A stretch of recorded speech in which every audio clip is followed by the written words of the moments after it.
আবৃত্তি করছি কবি সুফিয়া কামালের লেখা মোদের বাংলা ভাষা কবিতাটি।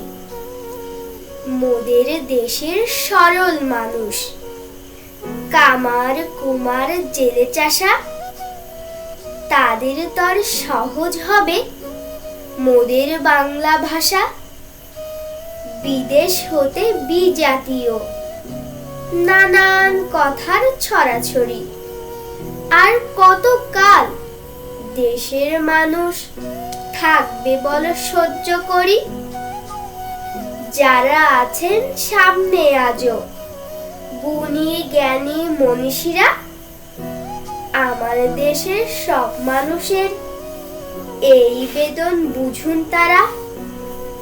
ভাষার তরে প্রাণ দিল যে কত মায়ের কোলের ছেলে, তাদের রক্ত পিছুল পথে এবার যেন মুক্তি মেলে। সহজ সরল বাংলা ভাষা সব মানুষের মিটাক আশা।